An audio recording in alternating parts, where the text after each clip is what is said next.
Hello everyone, welcome back to my channel. Today we're doing something extra fun. We are doing a little one-day project. So we have a headboard in our room, as do most people who have a bed, and it's looking a little bit tired. We got the bed frame itself from a friend of ours secondhand when they moved, and we have been covering the headboard in different fabrics over the years just to make it more our style. So we originally had, it's originally like white suede, then we put on a grey fabric that had little flowers on, and then we got the same print in blue and we've popped that on before, but now it's time for something a little bit different. So yeah, we're gonna go to Fabricland today, which is a fabric shop here in Southampton, and see what they have and see if there's anything that takes our fancy, how we want to change it up. I thought I'd show you just because it's like such a fun way of changing up your room and the feel of the room, and it's pretty easy to do, so I'll take you through the steps. We have a couple of other errands to run in town, but I'm not going to film those because it's just like going to Boots, but I do want to get a coffee, so maybe we'll get one of those, and I will see you when I get back here.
Okay, so it's a little bit later now. We have just been chilling out and had some food, and now we're going to cover the headboard.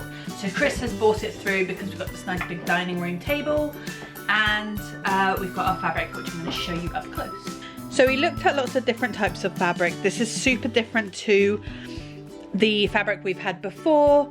We've kept it quite neutral before with sort of a small pattern, and now this is really bright with a big pattern, but we think it'd be nice for spring summer, so that's great. It also matches some of our bedding, so cute.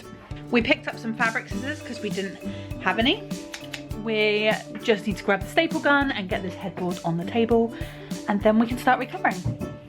Okay, so from this point on we are going to do a voiceover just so I can talk you through what I'm doing. First of all, we're peeling off the old fabric, just ripping it off the staples so we can remove them later. And Riker does get involved in this whole process, so you'll be seeing him a lot.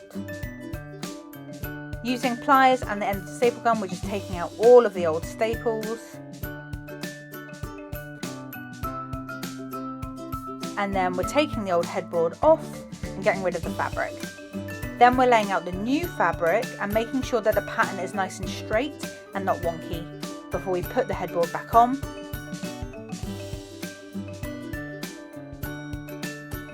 Then we pulled the bottom of it nice and tight and started stapling it. Once we got the bottom edge done, it makes it a lot easier to do the sides and the top.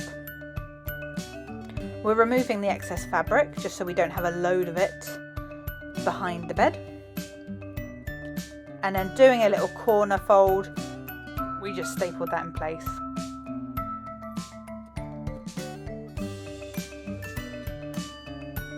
Then I did my side, and pulling it nice and taut again, stapling it into place.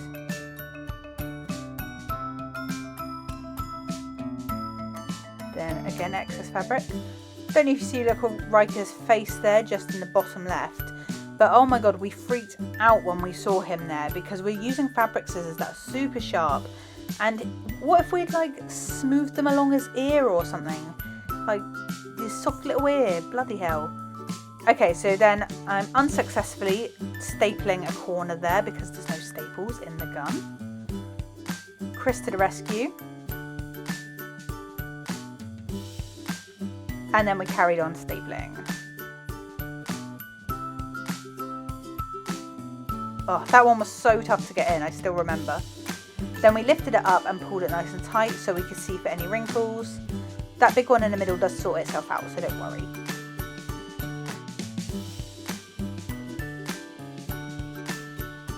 Here's Riker again, supervising all of the action going on. He was super into what we were doing. He's such a nosy Nelly.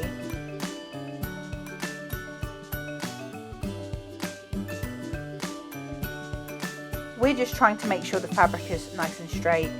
Riker is just getting in our way.